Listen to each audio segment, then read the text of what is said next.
Good morning, everyone. It's wonderful to be with you this morning. What I would like to do today, uh, I want to mention that we in America are celebrating our 250th year of the American Revolution this year. The commemoration has already started in America by a reenactment of the Battle of Concord and the Battle of Lexington that took part on April 19th this month. And I decided it would be a fitting time to revisit this subject that I'll cover today.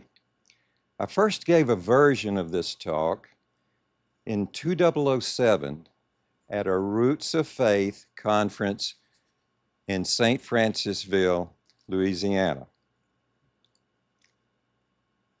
I titled it Our Hebrew American Heritage, Hebrew and the American Imagination. That was 18 years ago. This is what I looked like then. Okay? Well, looks have changed some. So have yours. So be honest, didn't you think growing old would take longer than this? I did. Well, the presentation, I can happily say, has gone through a facelift and no smart remarks out there. But what we want to do is take a fresh look at little-known facts of our Hebrew roots, facts that are still hidden in plain sight. And at the end, we're going to have a little fun to wrap it up.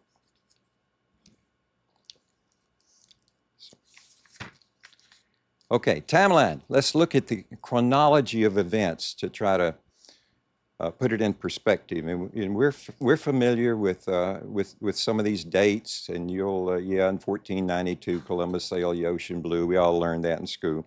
But we're going to look at a timeline of events, and we're going to look at our first universities, our first great cathedrals of higher learning. We're going to look at the first seal and the three men who brought forth the idea for our first seal of America. The Liberty Bell, some little-known facts about our Liberty Bell. Towns. I want to cover the very first synagogue in America. And again, as I wrap up, there'll be a few fun facts. But all these are places where we find evidence of the Hebrew influence that's hiding in plain sight. Timeline. 1492. Columbus did sail, but Columbus wasn't the only one sailing in 1492. There were Jews sailing. They were expelled from the Iberian Peninsula, Spain, and Portugal. 1620, some of those Jews arrived on a ship called the Mayflower, something else we studied in history. The arrival of pilgrims at Plymouth Rock. That's very near Cape Cod as we know it today. 11 years later, a man by the name of Roger Williams arrived. That's not the great pianist. That's another man. We'll talk more about him shortly. 1636, Harvard was founding.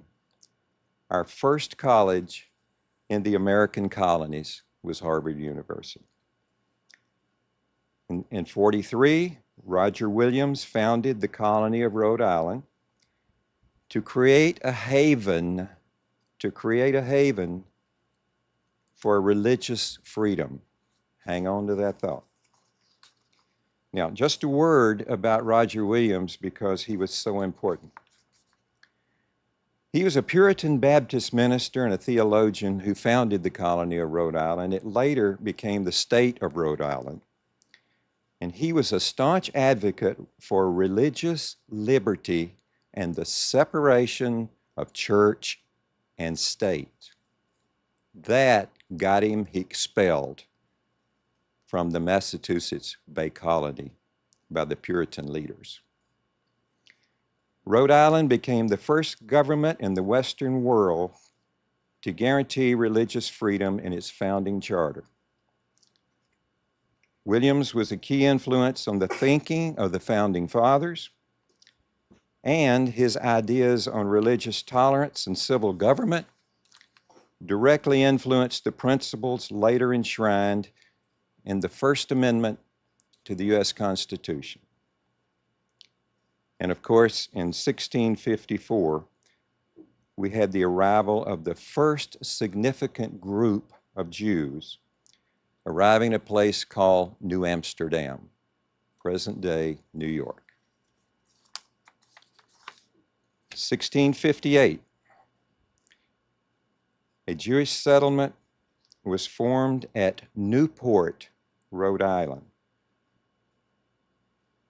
That's our Roger Williams, who was expelled. Massachusetts, Rhode Island, first Jews. Where did they go? Newport, religious freedom. 1775, the Revolutionary War breaks out against the British Empire. 1 year later, 1776, the colonies declared their independence. And 11 years later, the Constitutional Convention at Philadelphia took place, giving us our Constitution.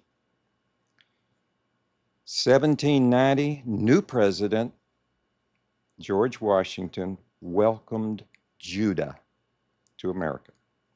That would be the Jewish congregation that we have at Rhode Island, at Newport, and we'll be spending a little bit of time looking at that. Okay, I hope you can see this. Can you make this out up there? This is behind me. I don't know if the font is large enough, but I'll cover that as best I can. I wanted you to see the religious affiliation of our founding fathers. There were 204 men considered the founding fathers of America. Okay, what'd they believe? Okay, if you look at the first three categories, and I'll have to strain here a minute, but if you look at the first three categories of the 204 men, 88 of them were Episcopalian or Anglican. That was their beliefs. 30 were Presbyterian, and 27 considered themselves Congregationalist. That's over 90% of the makeup of the belief system of the denominations of our founding fathers. And note, if you will, there are only 3 Catholics on that list. Catholics today make up 48.6% of our total denominations. And if you'll look closely, there are no Baptists yet.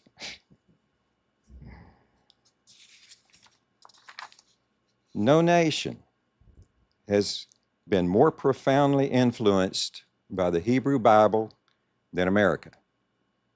Many of America's early statesmen and educators were schooled in Hebraic civilization. We'll take a closer look. Hebraists were the pioneers of American higher education. All colleges founded before the American Revolution, including Harvard and Yale, used the Hebrew language and biblical interpretation as cornerstones of their curricula. Familiarity with Hebrew was very common among the colonists. Our first 10 universities offered courses in Hebrew, and many of the valedictory addresses were offered in the Hebrew language. Hebrew learning was considered a basic element in America for a liberal education.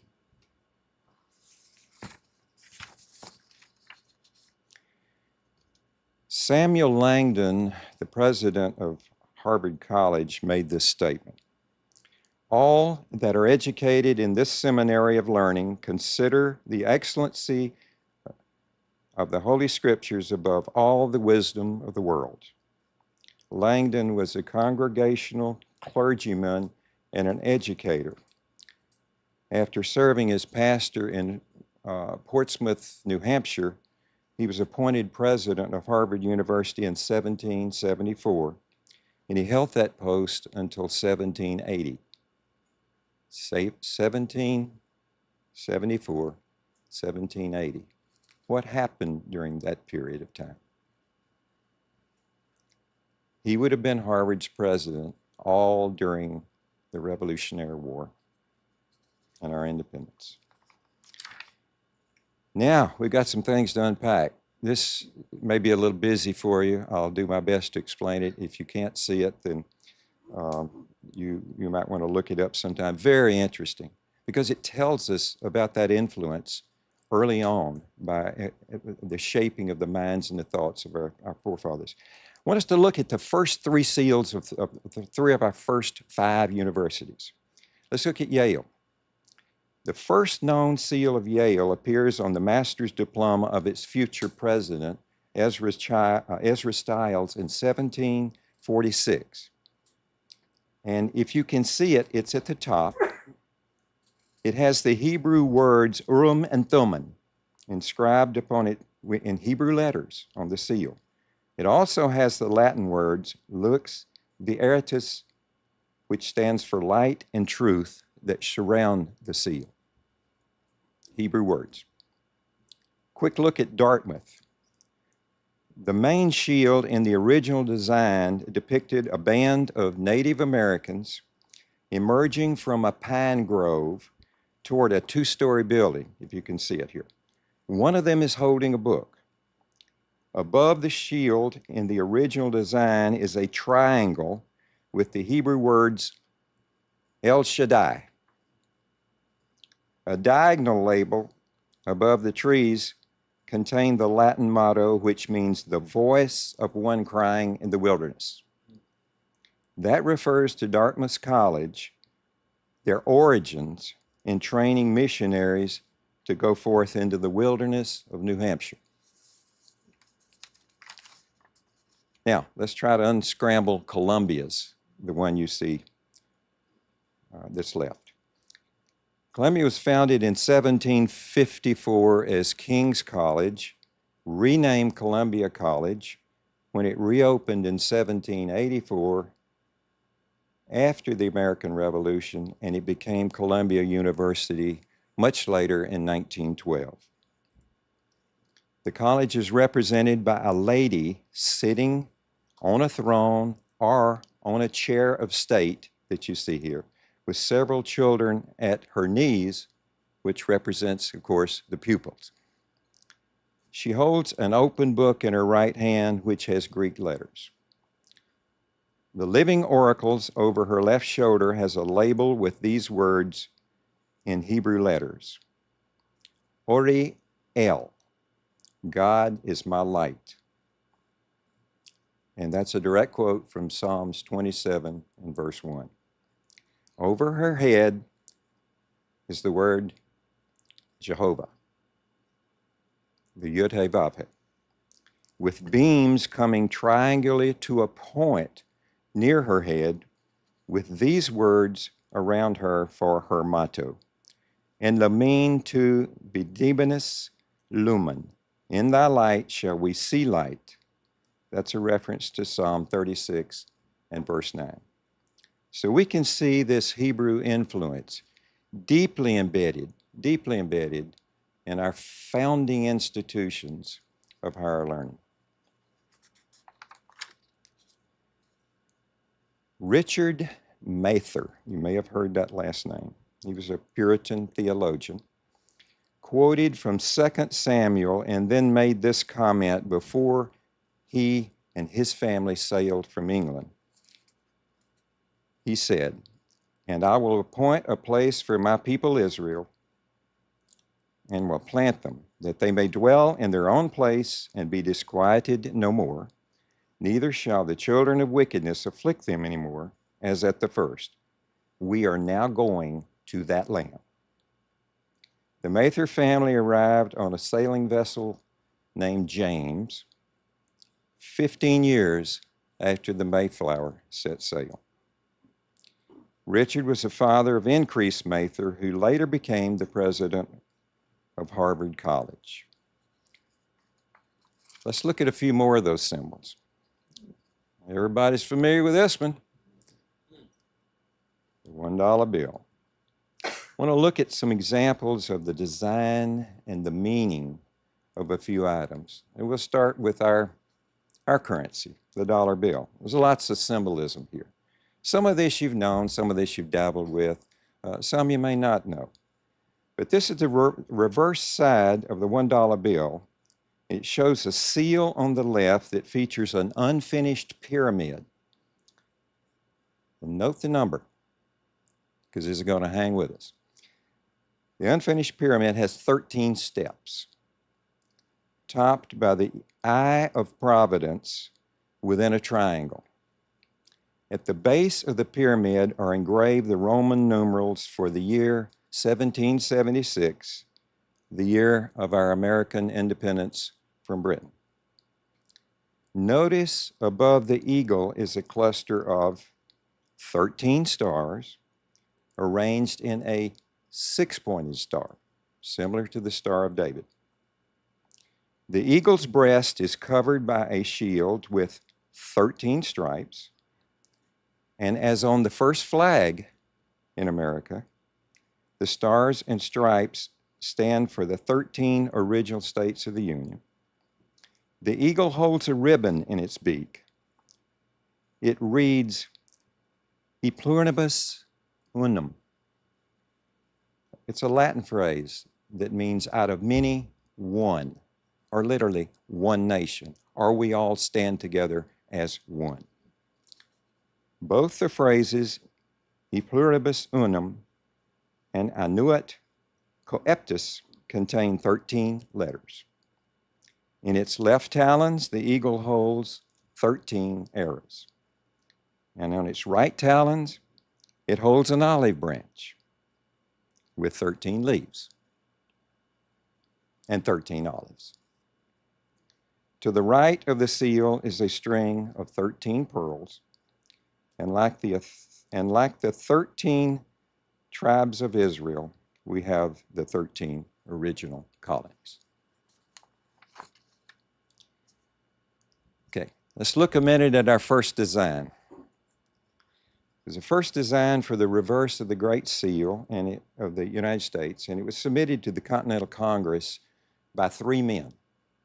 Those three men were Benjamin Franklin, Thomas Jefferson, and John Adams. The seal shows Moses with the Israelites safe on the shore while the Egyptians are being overwhelmed in the sea. We see God's providential eye shone in the opening cloud as they chose the words, rebellion to tyrants is obedience to God. That was the battle cry for the patriots. With this design, they wanted to equate the early American struggle with that of the Israelites and the British with the vanquished Egyptians being caught up in the sea.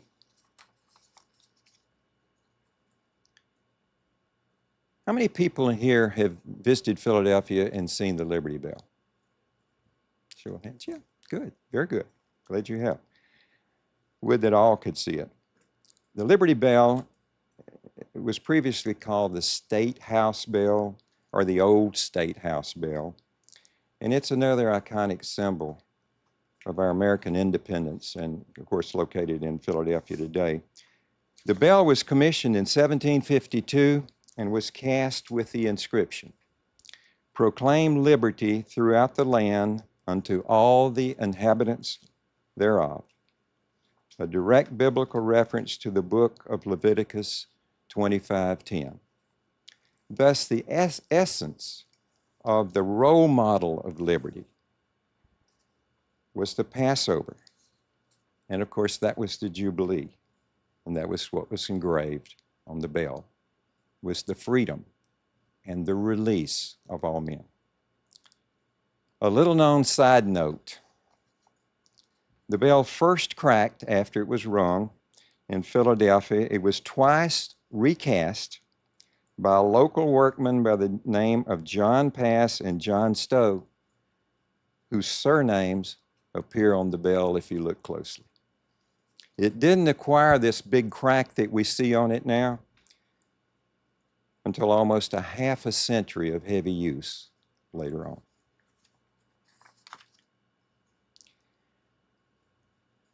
Our Supreme Court building bears a few of those, a bit of those, that Hebraic evidence. The east pediment of the Supreme Court building depicts Moses seated in the center, holding the tablets of the law. The Ten Commandments are also displayed on the interior panels of the chamber doors. A statue of Moses stands in the Library of Congress. His tablets are embedded in the floor of the National Archives. It's no wonder best-selling author Bruce Fiedler called Moses America's prophet. Now, another unrelated fun fact. What's on the top floor of the U.S. Supreme Court building? I'm glad you asked. The fifth floor includes the U.S. Supreme Court Gymnasium. It's a workout area, which also includes a basketball court. It has a name. It's named the highest court in the land. Okay, fun fact number one. Okay, we touched on it earlier. The early pilgrims of the Mayflower and the Arabella referred to their crossing of the Atlantic, which was a 10-week sail, by the way. If you've never crossed the Atlantic on a sailboat. They crossed the Atlantic, and they call that trip the modern-day parting of the sea. And their destination they call the modern-day Promised Land, and they referred to it as the New Canaan or the New Israel. So you can see that the thought process, steeped in Hebraic thought, steeped in the Bible as their guide. Hence, the multitude of biblical names on the map of the USA today. There are more than 1,000 towns across America with biblical names. There are 18 Jerusalems in America. There are 32 Salems, the original biblical name of Jerusalem. There are 83 Shilohs. That's where the first tabernacle stood. And there are 23 Bethels, towns, cities, mountains, deserts, national parks, forests. All of them have a litany of biblical names. The early settlers also gave their children biblical names. All of us know children today that have biblical names. Hiding in plain sight. This is a little closer view of the towns with biblical names up in that New England area. And note the concentration towns in and around the state of New York, previously New Amsterdam, Rhode Island, and Massachusetts. Well, that's where the settlements were. That's where those 13 colonies were. And that's where the heaviest concentration of biblical names in America are still there. Now, let's take a look at a special place. The famous Toro Synagogue, dedicated in 1763, is the oldest synagogue in the United States. Where is it? Newport, where? Rhode Island. We know why. Why Newport? Remember, it was because in Rhode Island, where religious freedom was assured by the man who was kicked out of Massachusetts. This is a photograph of a woodcut of the Torah Synagogue that appeared in Harper's New Monthly magazine in 1874. So if you can make this out, this is what it looked like. And note the wooden picket fence that it has surrounding it. What you see here is a painting of the Ten Commandments by Benjamin Howland that dates to 1828, one of the artifacts of the Torah Synagogue. And an ornate, silver-encased Hebrew Bible. Many of you have seen them before. Sometimes you'll run across one that's old. It has the silver.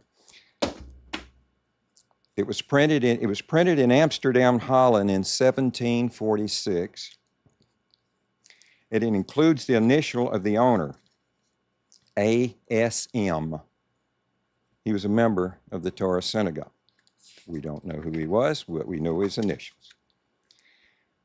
But you see, here's a title page of a sermon delivered at Torah Synagogue on May 28, 1773, by Rabbi Isaac Carrigal. The sermon was preached in Spanish. It was translated in English by Abraham Lopez. Why Spanish? Remember the 15 Spanish, Portuguese, Jewish families that arrived in Newport in the spring of 1658? Well, these are the descendants of the Spanish-speaking immigrants of the Iberian Peninsula years before. I first visited the synagogue in 1997 and have been back either 2 or 3 times since. It was designated a National Historical Site by the United States government in 1946. It's one of the oldest symbols of liberty in America. When these 15 Spanish and Portuguese families arrived in Newport in the spring of 1658, they sought to start a new life in a land where they could live as free men and women and practice the religion of their fathers without hindrance or without fear. They believed this to be possible in the colony of Rhode Island because of the assurance of freedom of religion and liberty of conscience promised by Governor Roger Williams to all people who came within its borders. This is a picture of the inside of the synagogue as it looks today. It is absolutely stunningly beautiful. I don't know how many out there have visited. I think Patty and Dave have been there. It's a remarkable experience. After our independence, Moses Saez, he was the cantor of the congregation Newport, wrote a letter to new President George Washington. In the letter, he asked whether the new nation would extend religious liberties to Jews. This was Washington's famous response addressed to the Hebrew congregation in Newport, Rhode Island. In his letter, Washington sought to reassure those descendants of Jews who had fled religious tyranny that life in the new nation would be different, that religious toleration would give way to religious liberty, one of the great freedoms that our nation offered. I want us to look at Washington's closing remarks, and I extracted that and put it up here, and I hope you can read it. It's worth reading every word. Washington closed his letter in response with these words: "For, happily, the government of the United States, which gives to bigotry no sanction, to persecution no assistance, requires only that they live under its protection, that they should demean themselves as good citizens in giving it on all occasions their effectual support. May the children of the stock of Abraham, who dwell in this land, continue to merit and enjoy the goodwill of the other inhabitants, while everyone shall sit in safety under his own vine and fig tree, and there shall be none to make him afraid. May the Father of all mercies scatter light and not darkness upon our paths, and make us all in our several vocations useful here, and in his own due time and way, everlastingly happy." The words that Washington penned, "But they shall sit every man under his vine and under his fig tree, and none shall make them afraid," was a direct quote from Micah 4:4 and was one of the more popular biblical passages during the Revolution. If you remember now, the preceding verse in Micah 4:3, Washington quoted 4:4. What does 4:3 say? It's better known today. They shall beat their swords into plowshares, and their spears into pruning hooks. Nation shall not lift up a sword against nation, neither shall they learn war anymore. It's an incredible letter. Today, a facsimile of that historic document is exhibited on the west wall of the synagogue. The original letter is on exhibition in B'nai B'rith building in Washington, D.C., and it has since become one of the classical expressions of religious liberty in America. Let's look at a few quotes by others who saw this and commented on it as we close on this part of the subject. Bruce Chilton of Bard College had this to say: often conceived out of our mainstream, Judaism has shaped the religion and intellectual culture of the United States. We see that. We see that all over. Evidence of the influence in arts and science, the theater, Hollywood, higher education. We see it in the medical field. It's all there. It's all there hiding in plain sight. America's identification with God's own language is a remarkable configuration of religion, politics, and scholarship, and gives us new clues to the unique relationship of Jews and Christians in the United States. This from Susanna Herschel of Dartmouth College.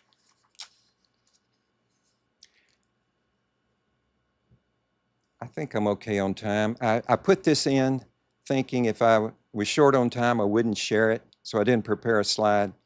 But we do have time, and I want to mention one other thing that I really think bears mentioning. Origin of a Republican Form of Government. That's a little book, long out of print, written by the late Oscar Strauss.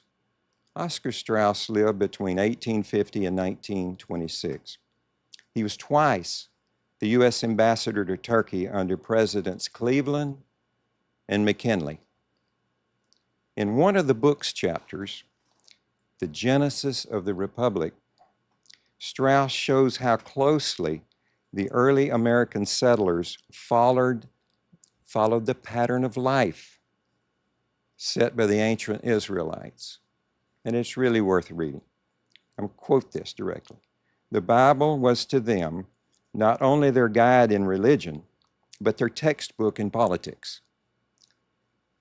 They studied the Old Testament and applied its teachings with a thoroughness and a literal devotion that no people excepting the Jews and perhaps the Scots had ever exemplified, for they seemed to recognize a striking similarity between their own hardships, their history and condition, with those of the children of Israel under Moses and Joshua.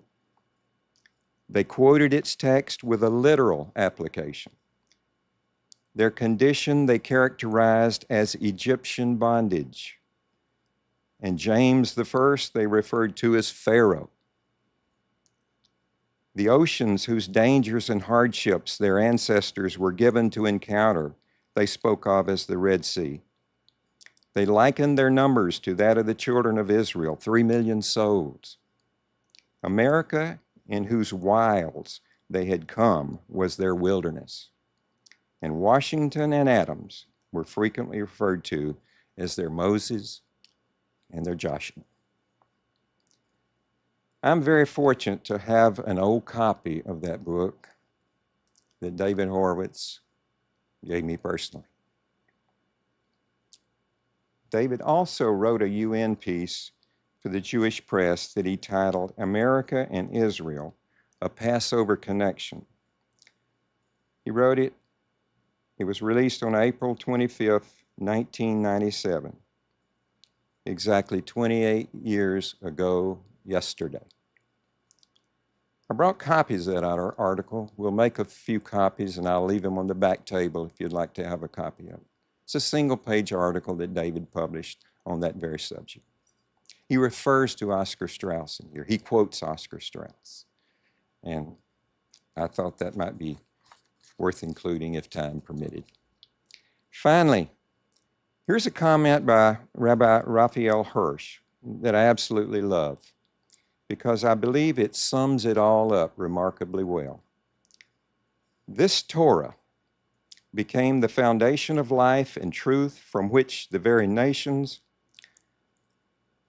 among whom God had scattered Israel have drunk and still drink to this very day. To this very day, the Torah has remained the tree of life, whose seeds have been born by its scattered sons, both in theory and in practice, whether they realize it or not,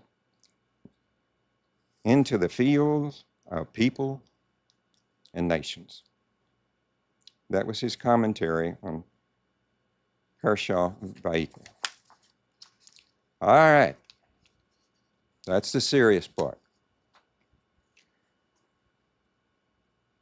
Let's wrap things up with a few fun facts. Ones that fit the category of, I bet you didn't believe, or I bet you didn't know. You might believe it, but you didn't know.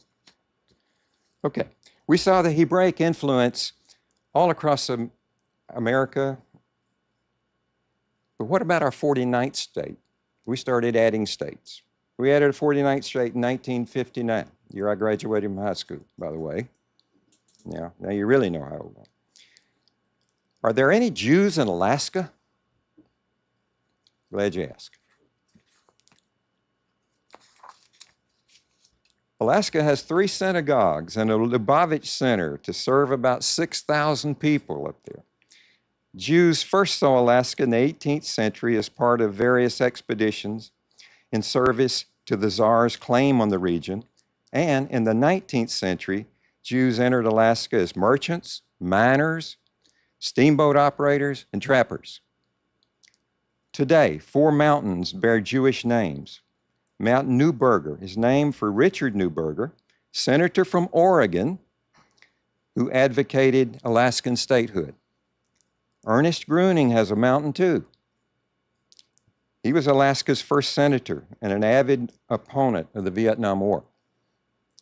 Mount Applebaum got its designation from Samuel, an Arctic pioneer, gold miner, and a town founder. He named it Bethel, by the way. Mount Rapinski is named for Saul, an Alaskan teacher and businessman. Also in 1885, a river was named after Louis Gerstel, a Jewish businessman. Bonus trivia.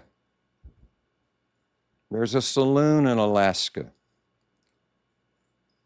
Famous Sheriff Wyatt Earp's wife was Jewish, and they ran the saloon in Nome, Alaska. Bet you didn't know that. All right. In closing, we're going to turn back to 1492. 1492. Columbus sailed. The Jews were sailing. There were other folks, names that were synonymous with what undesirable profession? They were sailing.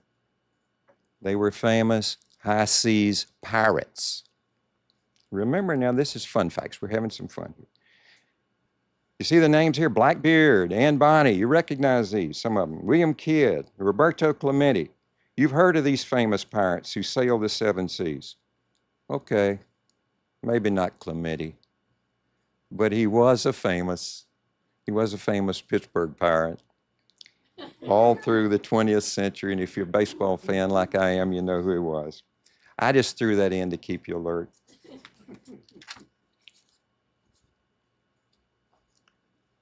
These are some of the names. Who were they? Who were they? These are Jews. Who were these people? What profession were they in? They became pirates too, these Jews. But they had a slightly different motivation. In 1492, Queen Isabella, King Ferdinand defeated the Muslim stronghold on the Iberian Peninsula. They also presented the Jewish community throughout their kingdoms with a choice: convert or leave. Simple as that. Those Spanish kingdoms had been there a long time. They had been anti-Jewish for centuries. They forced the creation of ghettos. They used identification on clothing to identify the Jews,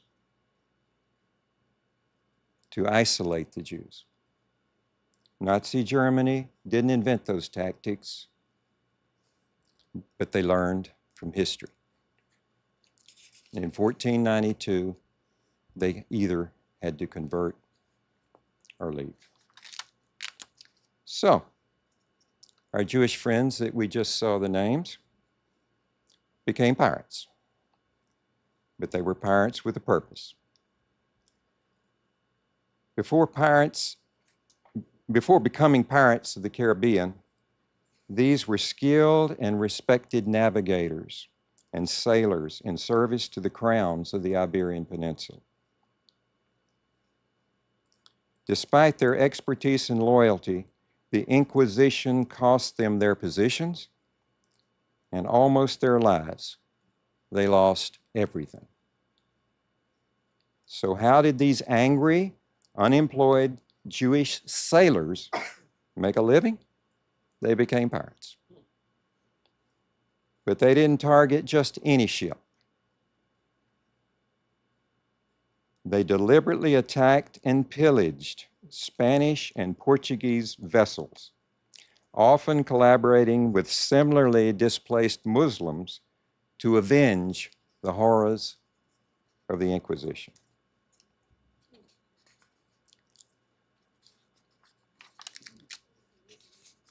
They were pirates with a purpose. 3 of their ships were named the Prophet Samuel, Queen Esther, and the Shield of Abraham. So, buccos, hoist your jolly wadger. These Jewish buccaneers were heroic characters, and the task of looting Spanish and Portuguese ships was considered a mitzvah. So, there you have it. A few examples of Hebrew influence in colonial America and present-day America. It's all there, hiding in plain sight. Thank you for your time today. Appreciate it.